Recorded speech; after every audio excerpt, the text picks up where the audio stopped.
Silver Rails here.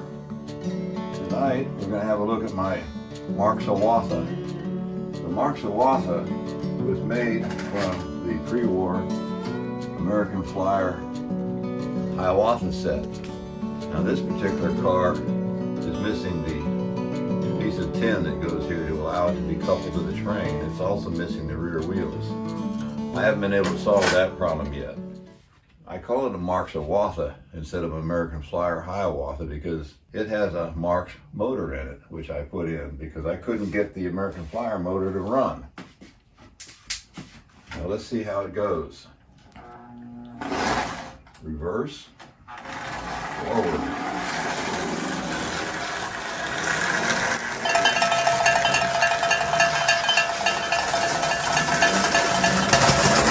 We have a derailment, folks.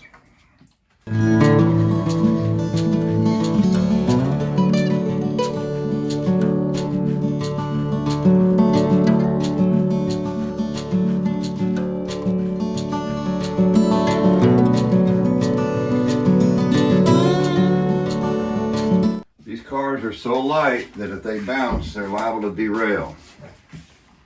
And that's exactly what happened. And now I can't reach it, of course. Everything's always cramped and crowded with these train layouts, at least the way I build them.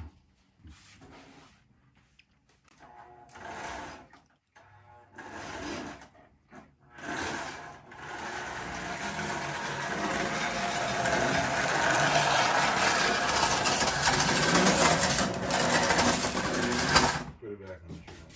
I have to work on it.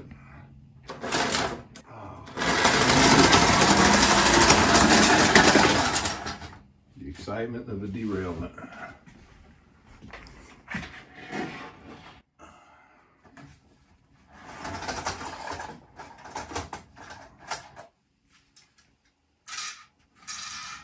Something must be out of whack on that trailer car.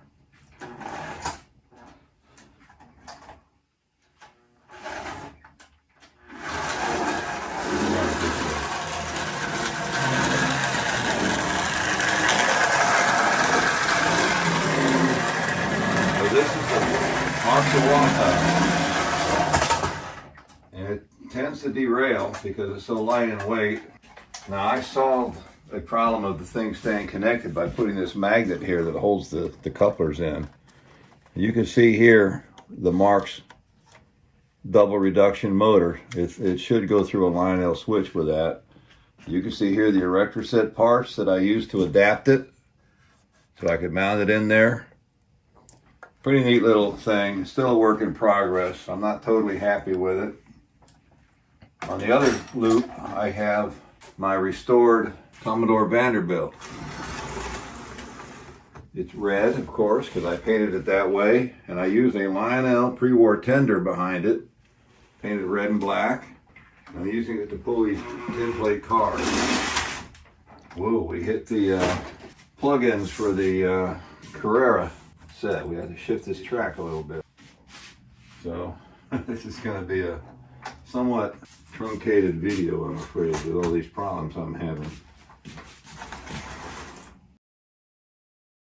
All right, back on the track this time. I'm getting tired of my joke about needing a 7-year-old to put it on the track, but I really do. It's not exactly funny anymore. The older I get, the more I need the 7-year-old. Now, why isn't it running? Something must be off the track.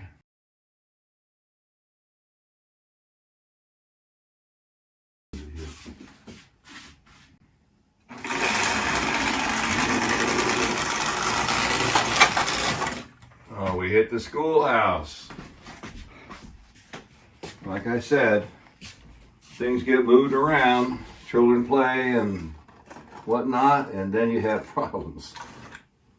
That schoolhouse was not in the way before. I guess the Carrera car probably hit it and knocked it over there into that. And here we go. Maybe we make a circle now. A little bit fresh off.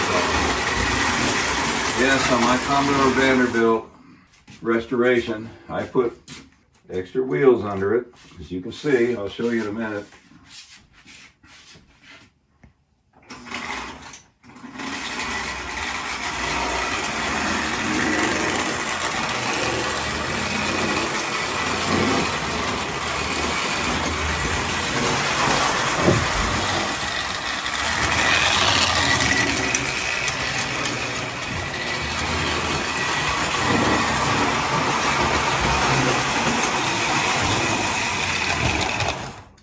pretty happy with how this set turned out. I think it's a nice looking set. And the customization work turned out pretty well as well. We'll show you, take it off the track and show you the features. It's a single reduction motor from a 999 with a pilot wheel, which I think improves the looks of the Commodore Vanderbilt. It's got the red insert for the smokestack, which glows red because of the headlight. And then on the restored Lionel pre-war tender, it does not have the whistle mechanism in it. This screw holds a lead weight in there to give it some more weight. These are Marx trucks I put on using lock nut screws number 6. This part I painted black, this part red. I haven't decaled it or anything. Maybe I will someday. And it's just fun to do these things. You take a piece of junk. That one, as I recall, had multi-coats of paint on it. It was horrible looking and didn't run, of course. I think it had originally might have been a wind-up. And no, I guess it wasn't a wind-up, but still, it needed help. And there it is. Now this is what I call my Marx train layout. As you can see, it's not exclusively Marx, because I can run any 3-rail on here that I want as long as it'll go around the track radius. And I'm using the wider radius Marx track. And I like my little Carrera cars on here. I think they go well with the Marx.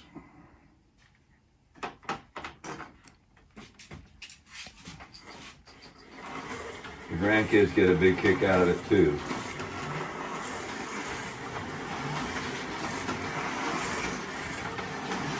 These would go well with Lionel as well.